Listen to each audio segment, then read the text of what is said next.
छत्तीसगढ़ की UPSC topper श्रद्धा शुक्ला आज युवा रायपुर कोचिंग क्लासेस पहुंची, जहां उन्होंने कंपटीशन एग्जाम की तैयारी कर रहे छात्रों का मार्गदर्शन किया। साथ ही यूपीएससी की तैयारी कर रहे छात्रों को मोटिवेट किया। बता दें कि एम राजीव सर के मार्गदर्शन में विगत कई वर्षों से कंपटीशन एग्जाम की तैयारी कर रहे छात्रों को युवा कोचिंग के माध्यम से निःशुल्क शिक्षा दी जा रही है। मेरा नाम श्रद्धा शुक्ला है। इस बार मुझे 45th रैंक मिली है।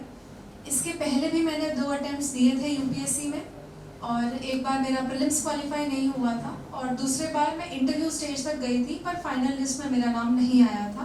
4 मार्क्स से मेरा फाइनल लिस्ट में नाम आने से रह गया था। उसके बाद एक रिजर्व लिस्ट आती है जो 3 महीने बाद आई थी, उसमें मेरा नाम था और मुझे एक सर्विस अलॉट हो गई थी। तो पीएनटी फाइनेंस सर्विस में अभी भी मेरी ट्रेनिंग चल रही है, और शायद 12 से मुझे वापस वहाँ ज्वाइन करना पड़ेगा। जब मैंने इसके पहले 2 अटेम्प्ट्स दिए थे, तो फर्स्ट में मेरा, जैसे मैंने कहा कि प्रीलिम्स नहीं क्वालिफाई हुआ था। अब सुनने वालों को लग सकता है कि 2 ही तो अटेम्प्ट थे जिसमें मैंने फेल किया हो। यहाँ शायद बैठे ऐसे लोग हों जिन्होंने शायद कभी 3 अटेम्प्ट दिया हो, 2 से ज़्यादा दिए हों, और फील हो रहा हो कि भाई इनका 2 के बाद हो गया, इसलिए ऐसे बोल पा रही है। हम 3 नहीं क्वालिफाई कर पाए तो हम किस मोटिवेशन से पढ़ें। तो मैं ये क्लियर कर दूँ कि ऑल्दो मैंने 2 अटेम्प्ट दिए हैं, पर मैं अपने 12th के बाद से ही मैंने तैयारी शुरू कर दी थी। तो 3 साल ग्रेजुएशन का, फिर 2 साल मास्टर्स का, कम से कम 5 साल मैंने तैयारी की है। तो बहुत जल्दी मुझे भी ये कॉलेज पेशेंस रखिए आप लोग, और हो सकता है थोड़ा सा लेट हो, कुछ गलतियां हम कर रहे हों। तो यहाँ मैं कुछ चीज़ें शेयर करूँगी, अगर उनमें से आपको ऐसा लगता है कि आप कुछ और जानना चाहेंगे तो उसके बाद हम क्वेश्चंस भी लेंगे। मैं बहुत शॉर्ट फॉर्म में बताऊंगी, फिर क्वेश्चंस के थ्रू मैं उसको अच्छे से डिटेल में बताऊंगी, ताकि आप लोगों को भी मौका मिले अपनी क्वेरीज जानने का, अगर सर परमिशन दे तो। जी, तो यूपीएससी मैंने जैसे कहा कि मैंने 2 बार पहले भी दिए थे। मैंने एक बार सीजीपीएससी भी अटेम्प्ट किया था, और तो मैंने तब तैयारी नहीं की थी, पर मेरा कुछ नहीं हो रहा था, तो मैंने सोचा था कि मैं बाहर एग्जाम अटेम्प्ट करूँगी। तो मैंने सीजीपीएससी भी दिया था। शॉकिंगली मुझे वो और टफ लगता था, क्योंकि उसमें फैक्ट्स ज़्यादा हैं और मुझे मेमोराइज करने में थोड़ी सी दिक्कत आती है। नेचुरल टेंडेंसी होती है हर इंसान की, अपनी स्ट्रेंथ और वीकनेस जानना होता है। तो मेरी ये वीकनेस थी कि मुझे जो फैक्चुअल चीज़ें हैं वो उतने अच्छे से याद नहीं होती थी। तो इसीलिए मैं सीजीपीएससी के जो डेट्स हैं, जो फैक्ट्स हैं, वो मुझे नहीं याद हो रहे थे। मैंने एग्ज़ाम अटेम्प्ट किया था, पर मैं उसको क्वालिफाई नहीं कर पाई थी। 3rd अटेम्प्ट में मेरा यूपीएससी का प्रीलिम्स भी इस बार तो 45th रैंक आई। 2nd अटेम्प्ट में प्रीलिम्स भी क्वालिफाई हुआ और मेंस भी क्वालिफाई हुआ। तो यहाँ मैं इस चीज़ पे एम्फोसाइज करना चाहूँगी कि यहाँ जितने भी बच्चे बैठे हैं वो इस चीज़ को प्रायोरिटाइज कर लें कि प्रीलिम्स बस एक टिकट है अंदर जाने की, लेकिन अगर आपको एग्ज़ाम क्लियर करना है तो मेन सबसे इम्पॉर्टेंट फैक्टर होता है। तो प्रिपरेशन के शुरू से ही आपको ये इंश्योर करना चाहिए कि आपका जो मेंस हो वो इतना स्ट्रॉन्ग हो कि अगर इंटरव्यू में किसी भी फैक्टर की वजह से आपको एवरेज से कम मार्क्स मिलें तो भी आपका नाम लिस्ट में हो। भले ही सर्विस आपके अकॉर्डिंग ना मिले, पर नाम लिस्ट में इंश्योर आप कर सकते हैं कम से कम। जैसा कि पिछले बार मुझे इंटरव्यू में 143 मार्क्स मिले थे, जो बिल्कुल लोअर एंड में आते हैं। खासकर ऐसा बोला जाता है कि कोई यंग कैंडिडेट है, कोई अगर सिंपल सा आंसर भी दे दे तो उसको मीडियोकर मार्क्स तो मिल जाएंगे, 160 तो मिल जाएंगे, पर मुझे 143 दिया गया था, जो बिल्कुल रिजेक्शन मार्क्स होते हैं कि वो नहीं चाहेंगे कि आप क्वालिफाई करिए। फिर भी मुझे एक सर्विस अलॉट हो गई, क्योंकि मेरा मेंस बहुत अच्छा था। तो पहले तो आप ये चीज़ें ध्यान में रखिए कि मेंस आपका बहुत ज़्यादा स्ट्रॉन्ग होना चाहिए, चाहे आप सीजीपीएससी की प्रिपरेशन कर रहे हो, चाहे आप यूपीएससी की प्रिपरेशन कर रहे हो। दूसरी बात मैं ये कहना चाहूँगी कि कोई भी एग्ज़ाम की तैयारी करने से पहले हमें ये जानना बहुत ज़रूरी है कि वो एग्ज़ाम क्या चाहता है हमसे। अगर आप यूपीएससी की प्रिपरेशन कर रहे हैं तो यूपीएससी की डिमांड क्या है, वो कैसे बच्चों को अंदर लेना चाहते हैं। क्या वो ऐसा चाहते हैं कि जिन बच्चों को ज़्यादा चीज़ें याद हों वो अब क्वालिफाई हो जाएं?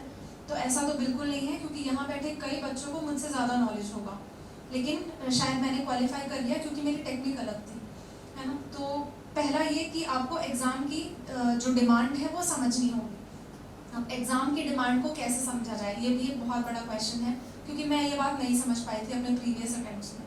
तो एग्ज़ाम की डिमांड को समझने के लिए जो सबसे बड़ा गाइडिंग लाइट होता है, पहला वो सिलेबस होता है, और दूसरा होता है प्रीवियस ईयर के पेपर्स।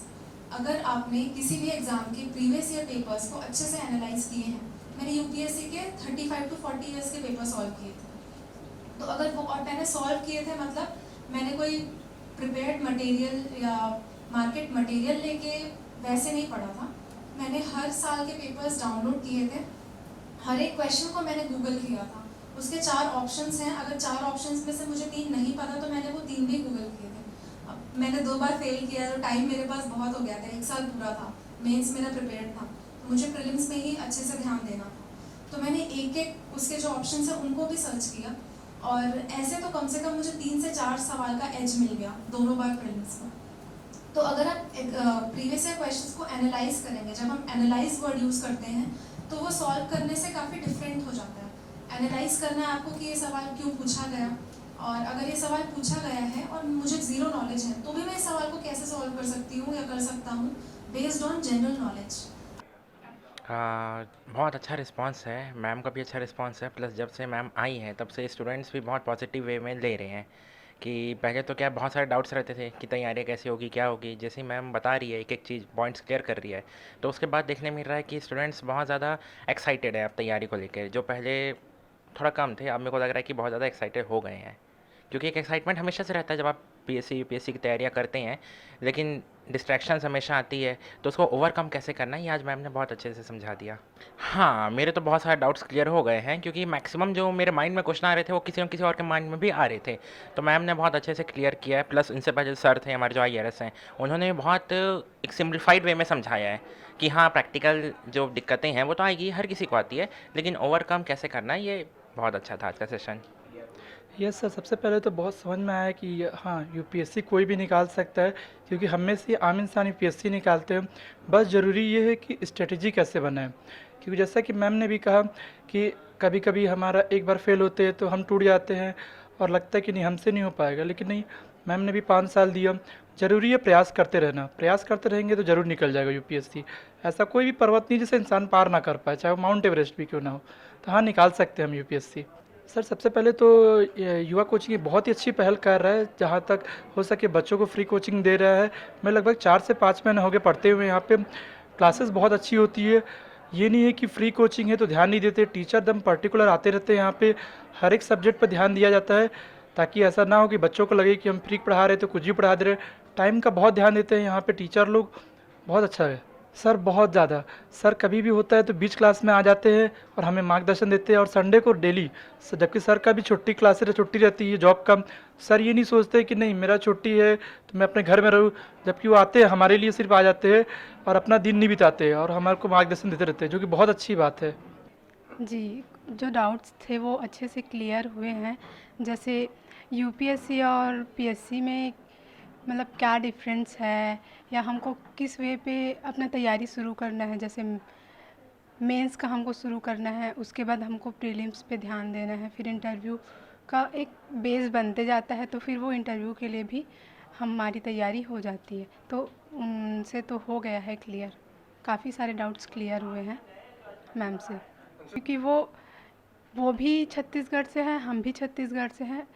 अगर वो क्लियर कर सकती है तो हमें भी इतना मोटिवेशन आ चुका है कि हम यूपीएससी जैसे एग्ज़ाम्स को फ़ाइट कर सके, और उसके लिए अपना प्रिपरेशन इतना स्ट्रॉन्ग करें कि हमारा बेस धीरे धीरे बन जाए और हम भी कर सकें। सर ऐसे तो थोड़ी बहुत जानकारी थी हमको कि कैसे हमको पढ़ना है क्या है, बट इतना बेसिक डिटेल्स नहीं था कि हमको कैसे पढ़ना है, कैसे स्ट्रेटजी बनानी है। तो मैम से मिलने के बाद उनसे जो बात हुई, उनसे मेरे को समझ आ गया कि उनको पढ़ना कैसे है, अपना जो गोल है उसको कैसे फोकस करना है उस पर। बेसिकली हम क्या होता है, कोई भी बुक उठा के पढ़ लेते हैं, ऐसा बहुत सारे लोगों के साथ होता है, बट हमको ये नहीं पता ना कौन सी बुक प्रिफर करते हैं, कौन सी बुक में पढ़े, कौन सी बुक में जो है बहुत सारी मटेरियल्स हमको मिलेंगी। तो वो सब चीज़ आज क्लियर हो गई है, और मोटिवेशन भी है सर कि हम अच्छे से और कर सकते पढ़ाई। वो भी हमारे जैसी ही है, हम भी उनके जैसे ही हैं, तो हम कोशिश करेंगे कि और अच्छे से अच्छे पढ़ाई करके अपना एक अच्छा सा भविष्य बनाएं, गोल अपना पूरा करें। सर युवा कोचिंग मुझे ज्वाइन किए कम से कम 2 से 3 महीने हो गए, बट यहाँ पे बहुत अच्छी पढ़ाई होती है। यहाँ पे सुबह क्लास लगती है, जो आपकी बहुत बेसिक मैथ्स से होते हैं वो हमको पढ़ाया जाता है। तो और उसके बाद जो है 7:30 से अपना क्लास स्टार्ट होता है, जहाँ तक हो सकते पूरे संभव करते हैं सर कि अपनी तरफ से पूरी कोशिश करते हैं हमको पढ़ाने की। बट रहता है ना कि सर तो पढ़ा देंगे, बट आपको भी उसमें मेहनत करनी पड़ेगी, तो वो सब चीज़ें हैं सर। पढ़ाई यहाँ पे बहुत अच्छी होती है। यस सर, सबसे पहले तो बहुत समझ में आया कि हाँ, यूपीएससी कोई भी निकाल सकता है, क्योंकि हम में से आम इंसान यूपीएससी निकालते हैं। बस ज़रूरी ये है कि स्ट्रेटजी कैसे बनाएं, क्योंकि जैसा कि मैम ने भी कहा कि कभी कभी हमारा एक बार फेल होते हैं तो हम टूट जाते हैं और लगता है कि नहीं, हमसे नहीं हो पाएगा, लेकिन नहीं, मैम ने भी 5 साल दिया। ज़रूरी है प्रयास करते रहना, प्रयास करते रहेंगे तो ज़रूर निकल जाएगा यूपीएससी। ऐसा कोई भी पर्वत नहीं जिसे इंसान पार ना कर पाए, चाहे वो माउंट एवरेस्ट भी क्यों ना हो। तो हाँ, निकाल सकते हैं हम यूपीएससी। सर, सबसे पहले तो ये युवा कोचिंग ये बहुत ही अच्छी पहल कर रहा है, जहाँ तक हो सके बच्चों को फ्री कोचिंग दे रहा है। मैं लगभग 4 से 5 महीने हो गए पढ़ते हुए यहाँ पे। क्लासेस बहुत अच्छी होती है, ये नहीं है कि फ्री कोचिंग है तो ध्यान नहीं देते। टीचर एकदम पर्टिकुलर आते रहते हैं यहाँ पे, हर एक सब्जेक्ट पर ध्यान दिया जाता है, ताकि ऐसा ना हो कि बच्चों को लगे कि हम फ्री पढ़ा रहे तो कुछ भी पढ़ा दे रहे। टाइम का बहुत ध्यान देते हैं यहाँ पे टीचर लोग, बहुत अच्छा है सर, बहुत ज़्यादा। सर कभी भी होता है तो बीच क्लास में आ जाते हैं और हमें मार्गदर्शन देते हैं, और संडे को डेली, जबकि सर का भी छुट्टी, क्लासेस छुट्टी रहती है जॉब का, सर ये नहीं सोचते कि नहीं मेरा छुट्टी है तो मैं अपने घर में रहूँ, जबकि वो आते हैं हमारे लिए, सिर्फ आ जाते हैं और अपना दिन नहीं बिताते और हमारे को मार्गदर्शन देते रहते हैं, जो कि बहुत अच्छी बात है।